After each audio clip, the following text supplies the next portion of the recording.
Okay, well, we'll go ahead and get started. My name is Emily Nelson. I am on the board of directors of Home Range Wildlife Research, and I am very happy to be introducing our co-founders tonight on their presentation.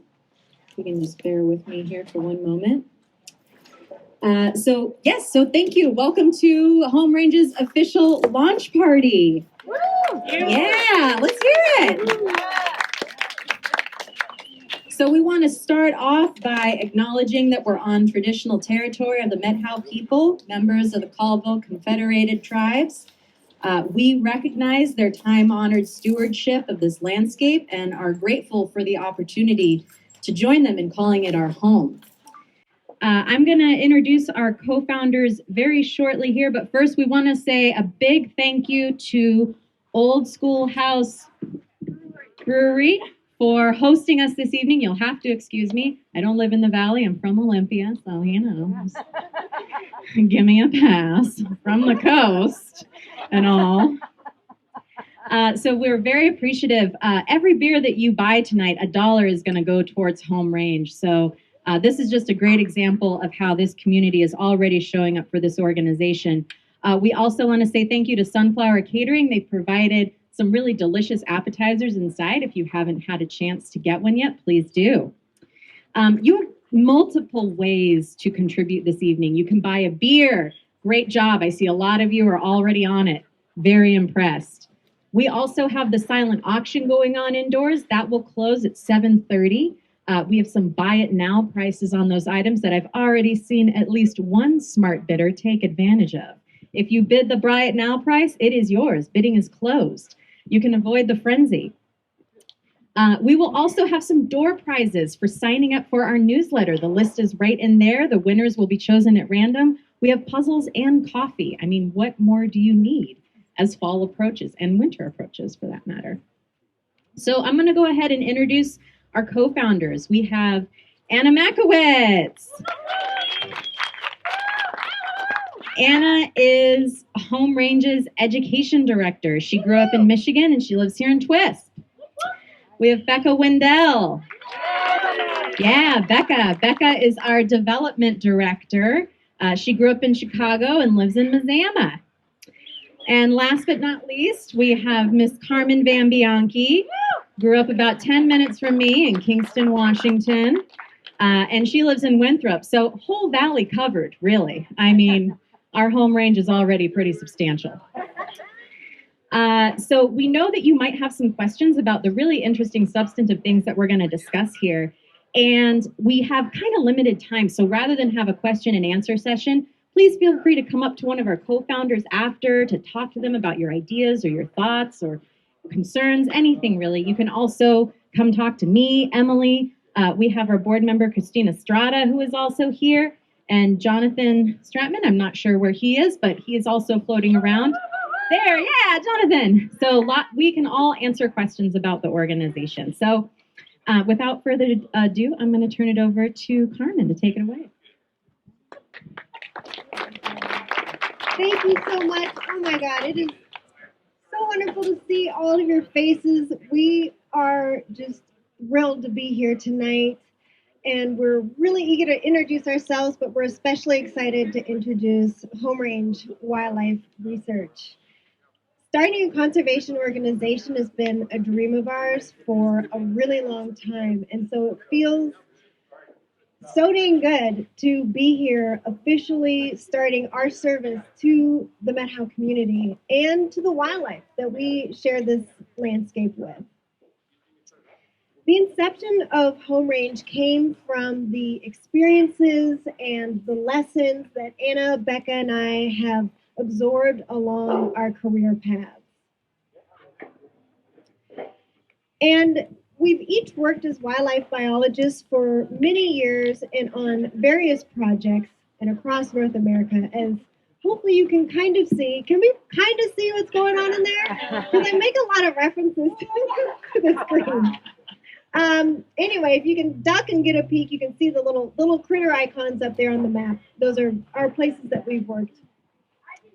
And so along each of our paths, we progress through our careers, learning different research techniques, field skills, and exploring different ecosystems. So, just for some background, here's a little taste of some of our previous work. So, again, you're going to have to duck and try to get a peek at the screen. So, a lot of our previous work and wildlife research in general involves live trapping so that we can place collars on animals and track their movements. So, here's a picture on the left of me setting a bobcat trap here in the Met House.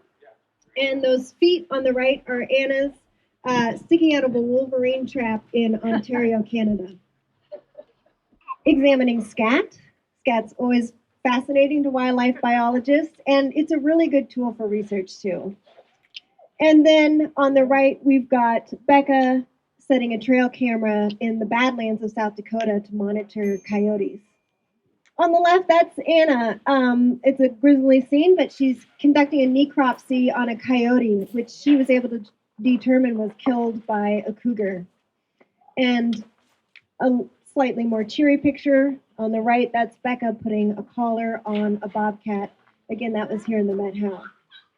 In the swamps of Louisiana, I was tasked with climbing giant cypress trees so that I could peep down into a bear den at the center of the hollowed out tree. And so by looking into these bear dens, I could count the baby bears, the cubs in there, and we could track their survival. So the picture on the left is in the Smoky Mountains of North Carolina. That was a really cool project looking at pollution levels in songbirds.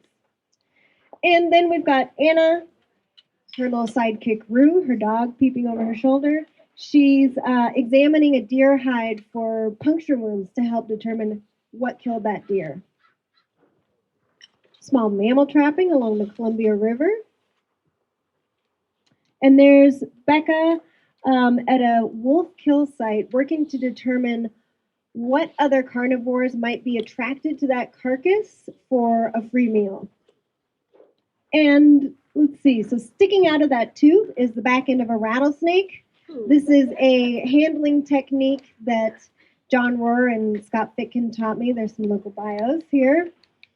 And then taking vital rates from wolves, an anesthetized wolf, so that we can place a collar and monitor the packs here in Washington. And we've each worked in all seasons. Here's collaring fawns in the springtime so that we can find out what are the main ways that they are, what are their main mortality causes. And then snowmobiling in freezing temperatures to reach our study sites. That's Anna covered with a lot of frost. So those are a bunch of fun and kind of silly photos. This is a party, after all, of us working over the years. But wildlife science is something that we were each taking really seriously as we navigated our careers. And so a few years ago, our paths finally crossed for the first time here in the Met House when we were all working for a University of Washington carnivore project. And as Anna, Becca, and I began to get to know each other and share our stories, we realized that we'd each arrived at a similar conclusion as to what the field of wildlife conservation and research needs in order to really make meaningful headway in this fight to conserve species and keep ecosystems intact. And the three main needs that we saw are what now comprise the mission of Home Range.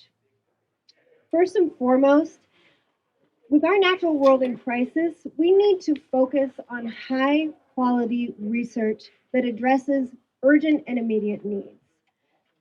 And to make this research the best that it can be, we need to ensure that the foundation of wildlife research, the data, is collected at the highest standards by helping to create a skilled workforce that's diverse and out there collecting the best data that we can get.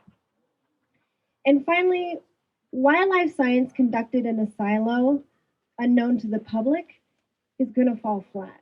So we believe in bridging the gap between wildlife science and our communities by involving the public in all aspects of conservation and the research process so that the work going on out there is understood and so it's supported And it's also contributed to by the public because only then are the findings and results of our research going to be fully implemented and adopted to our wildlife and our landscapes.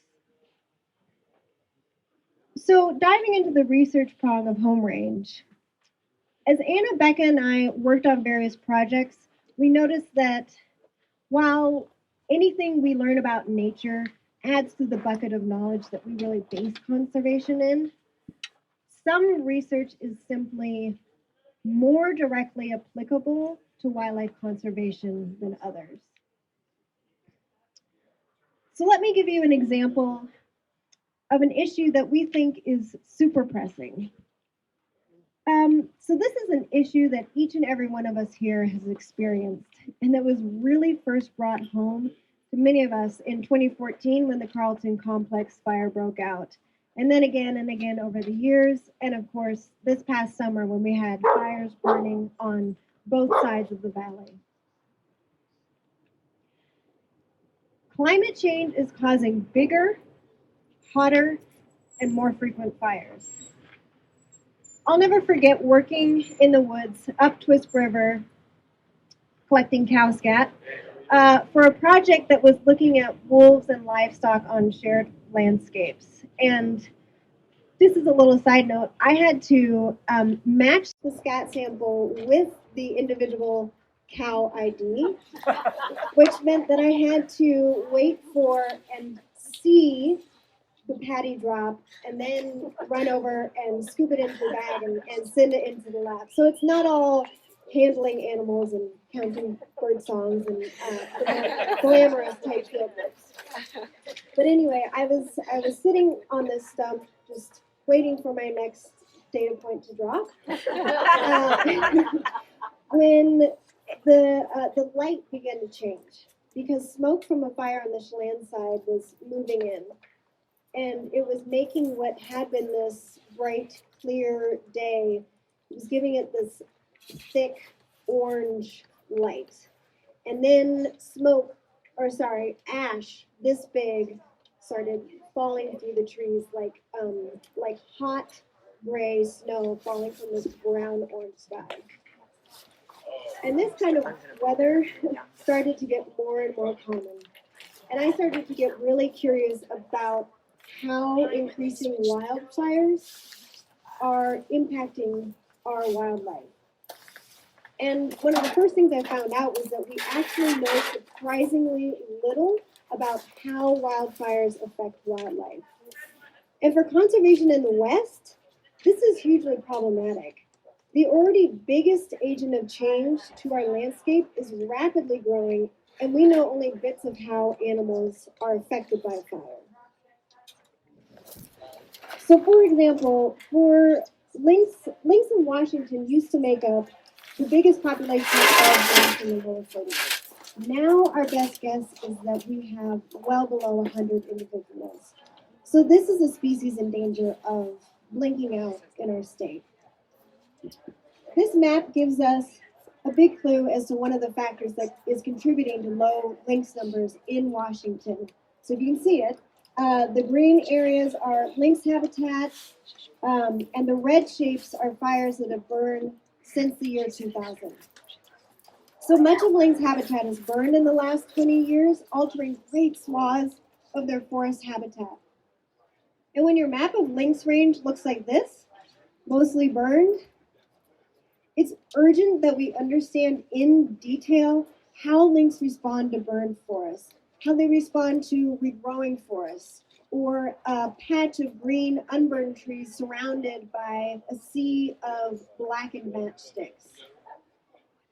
And this is important because without knowing what burned habitat is usable to lynx and what isn't, leaves forest managers in the dark about how to conserve lynx habitat in the face of increasing fires. Remember, we have less than 100 lynx here in Washington, and climate-driven wildfires are ripping through lynx habitat at an unprecedented rate. So this is really urgent. This is research that we're working to launch with help from you, our community. So an integral part of collecting data for this project will be to use a large array of trail cameras that we place across burned lynx habitat.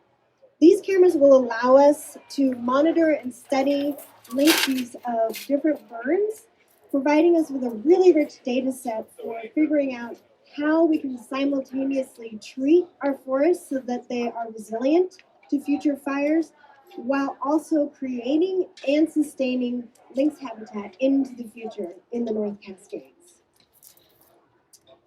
And I want to take a few moments on a little sidebar to point out what a cool and amazing tool trail cameras are for wildlife research. Since a large collection of trail cameras is one of our more important equipment needs as a new organization. Using trail cameras, we can answer a huge number of different questions. We can get at habitat use patterns, do different behavioral studies, find out where a species is and where they aren't. Really, the list goes on, and the field of trail camera research is growing.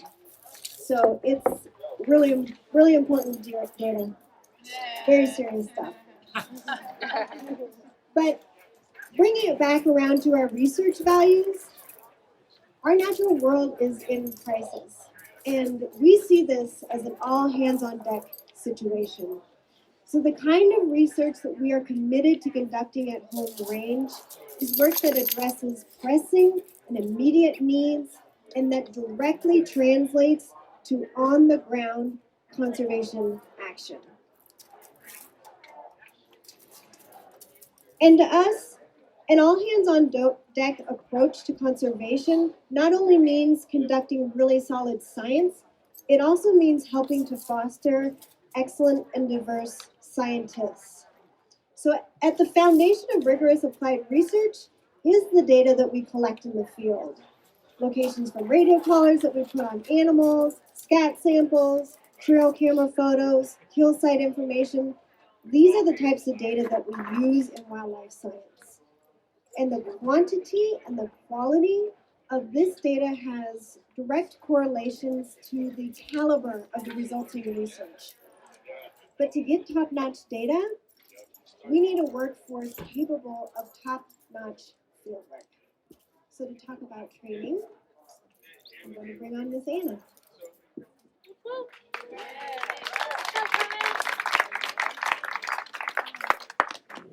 So Carmen mentioned fieldwork.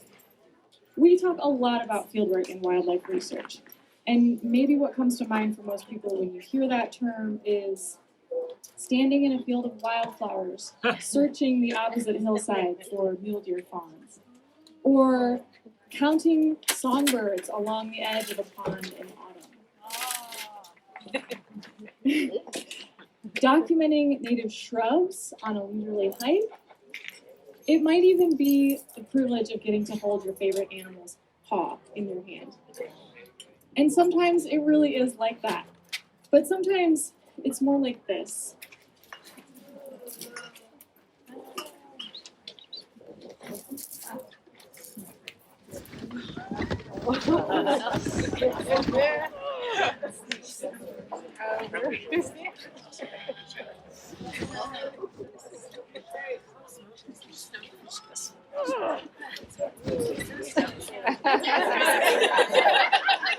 This is the actual sound effect.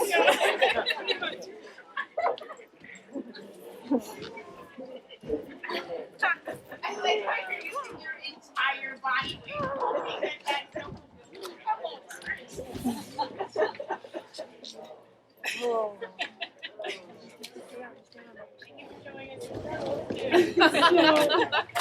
I think you get the point. We'll let it play all the way through because there's some success at the end. That was me this past January surveying a road for carnivore scat.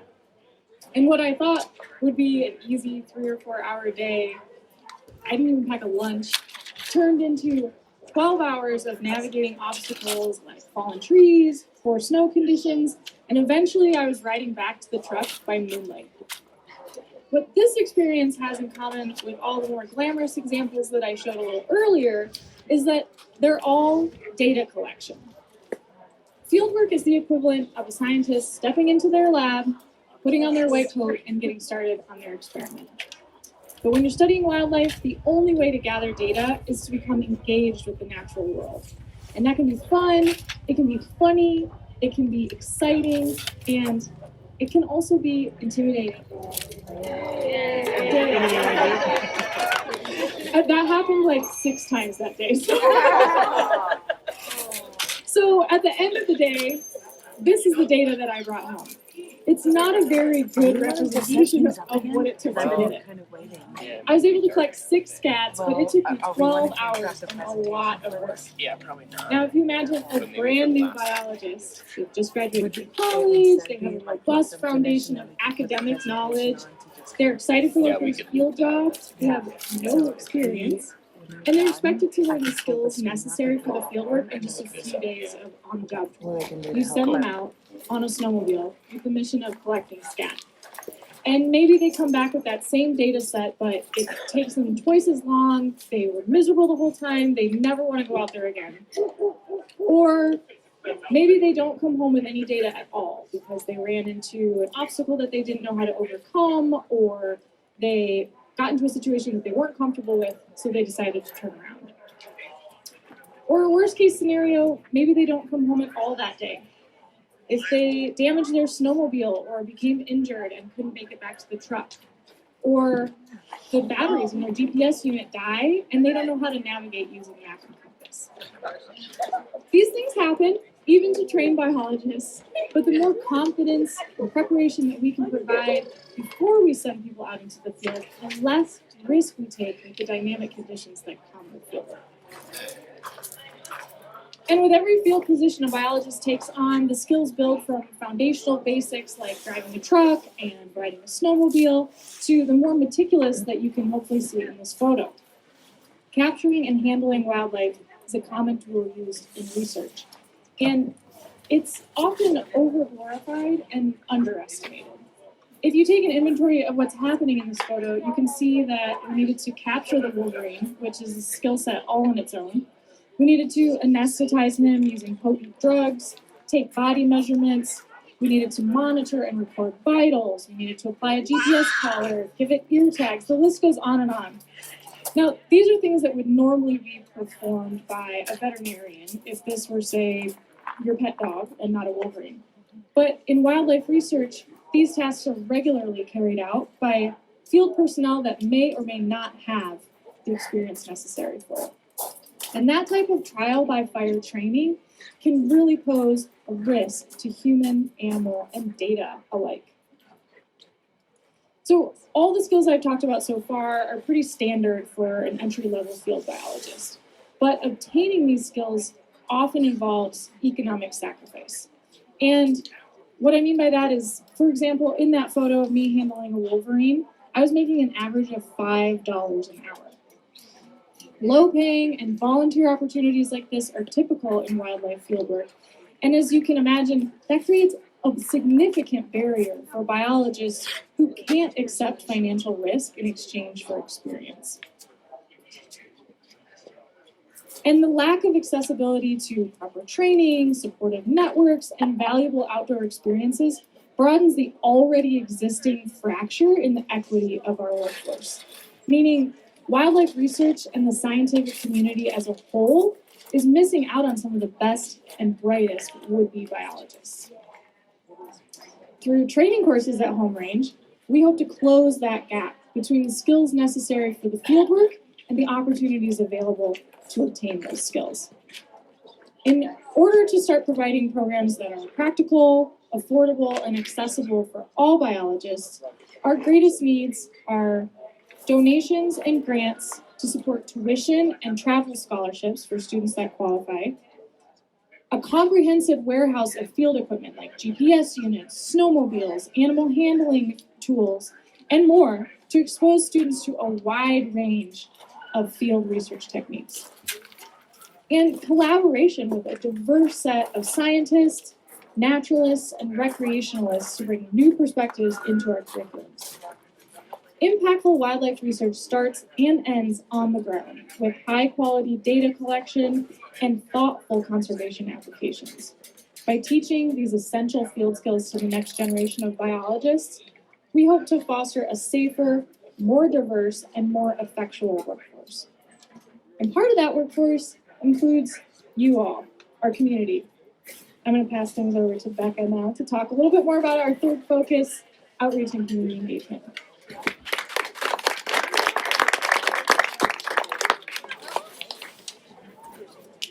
All right, so Home Range's third focus is outreach and community engagement, where an all hands on deck approach to conservation also means involvement from our communities. Community science, active outreach, and efforts to facilitate human wildlife cohabitation are all central to all of our research efforts. This past winter, as part of our work at the University of Washington, we worked in collaboration with the Met Howe Conservancy to conduct a community science initiative that many of you here participated. It's actually really good to see so many of you here. This project really introduced us to the power of community science, both as a means to collect valuable data to address wildlife research questions, but also as an invaluable way to connect people to their landscapes. The project involved more than 40 dedicated volunteers that hiked, skied, snowshoed 537 miles from January to March of this past winter to collect 230 scats, like the ones being deposited by these critters here, for a project investigating how coyote and bobcat densities vary in areas with and without wolf presence. From a research perspective, the coolest part was the degree to which community science could impact the data being collected for the project. Field crews hired on the project collected scat monthly on a set of transects, which are those red lines that you can see out there. But going back to the challenges of fieldwork that Anna was just describing, our crews were small, we had a lot of ground to cover, and we needed to conduct a variety of tasks each day. So we were generally limited to collecting scat along roadways that we could efficiently travel by truck or snowmobile. And we were unable to sample other important travel corridors that coyotes and bobcats use, like trails and decommissioned roads. Through our community science partnership, we were then able to sample an additional 31 transects, which you can see here by these blue dots. The addition of these routes allowed the project to sample nearly 150 miles of additional ground and greatly contributed to both the quality and quantity of data being collected. That was the research impact, but the real impact of this project was as I heard amazing story after amazing story from folks about what they saw and learned when they were in the field. Some folks realized that most of the scat that most of what they thought was dog poop littering trails was actually coyote scat. Others followed tracks and came across carcasses that had been scavenged on by the animals that they were trailing. And others explored corners of the valley that they had never visited before. This connection and understanding of our landscape is truly one of the most vital things that we can be doing for wildlife conservation right now. Using these same principles, Home Range is excited to keep both community science and community involvement at the core of all of the research we do. Again, in partnership with our amazing friends at the Met Howe Conservancy, our first community science partnership is set to launch in June of 2022, and this time focusing on black bears. Why black bears? Well, weighing in anywhere from 90 to 550 pounds, black bears are one of the largest carnivores that we share the landscape with. And because of their both opportunistic and omnivorous diet, they're also one of the carnivores that folks living near the wildlands interface come into encounter with most frequently. In addition, I'm not on the wrong slide. Oh, one got mixed up. In addition, as a biologist, black bears really hold a special place in my heart. These were the first animals that I studied way back when I was an undergrad. And for this project, I was trapping and collaring black bears in Durango, Colorado, to help researchers understand why black bears were using residential areas. We tracked most of our bears using a mix of both really delectable baits and totally heinous ones. Everything from milk jugs that were stuffed to the brim with day-old donuts, expired fruit, to burlap sacks of rotting fish. The fish bait was something extra special, and anybody that's worked with the stuff can attest to this, but it basically more or less creates this uncontrollable desire to vomit. Anyways, but the bears loved it. So as a result, fermented fish is what I end up smelling like most of the summer. And to this day, it has a weirdly nostalgic scent to me. So anyways, one day I went out for a run after work, and I encountered one of our colored bears on the trail. We saw each other, and the wind must have been just right, because the bear sat down on the trail, lifted its nose to the air, and she just must have been wondering where that delicious rancid smell was coming from. This experience really drove home to me, though, how reliant bears are on their noses, and how much finding food, even rotting food far past its prime, much like what is exactly in all of our trash cans, influences their behavior and use of space. So research conducted in this study in Durango found that climate change, human development, and natural food availability can all contribute to black bear use of human inhabited areas and elicit human-black bear conflict. In my opinion, one of this project's most interesting findings had to do with natural food availability.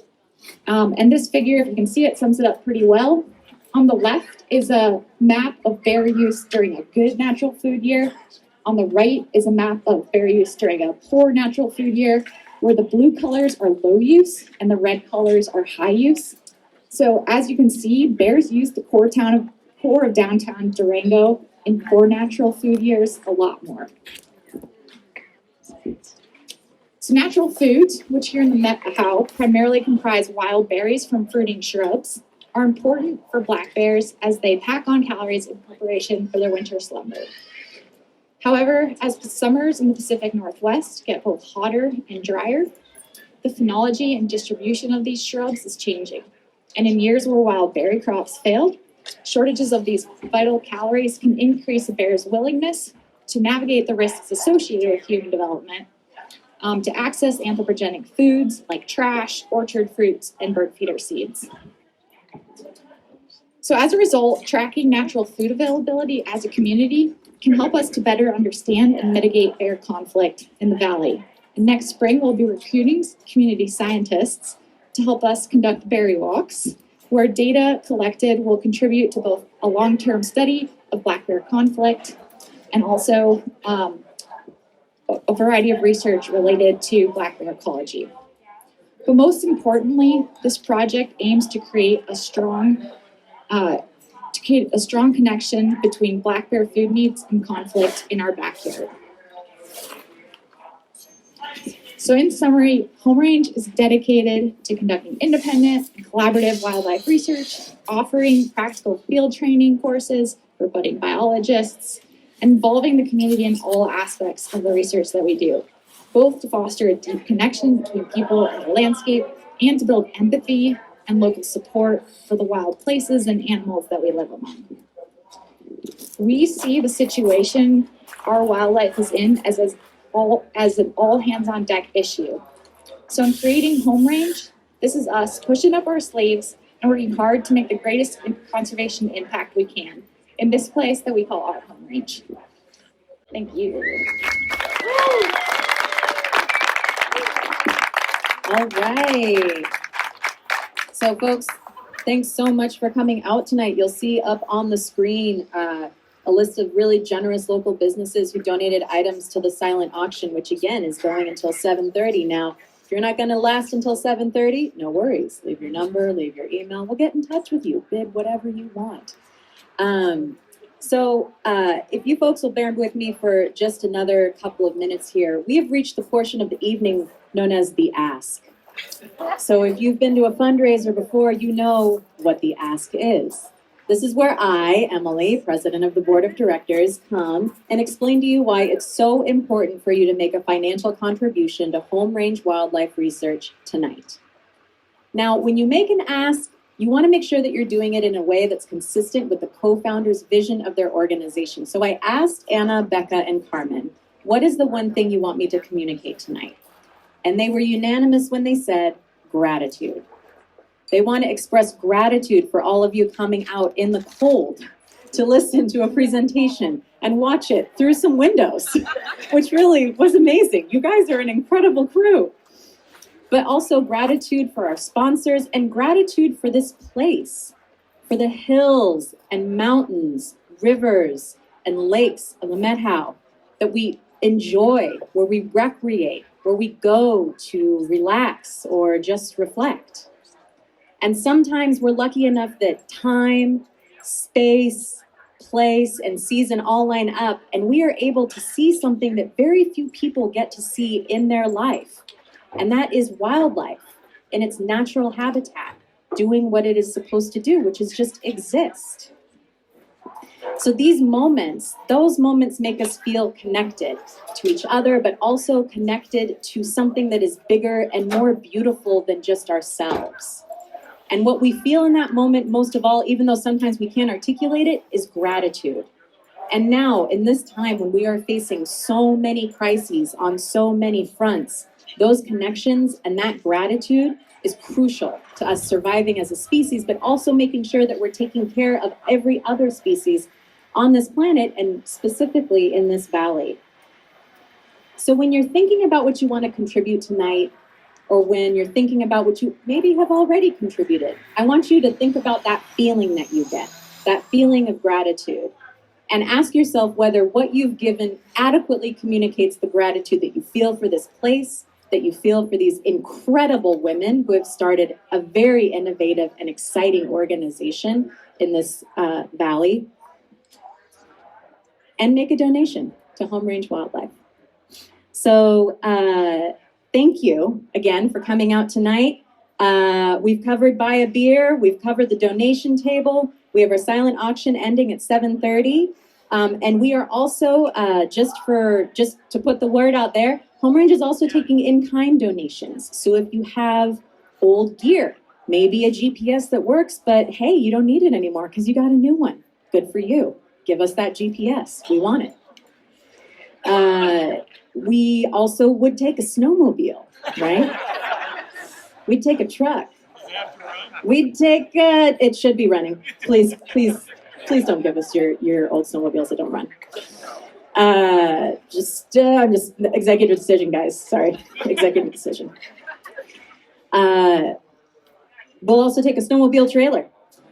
So we'll take those types of donations. And just on a final note, you saw the list of priorities that we have. We want to stockpile supplies. We want to pay for tuition. We want to really get this organization off on a good start so it can hit the ground running.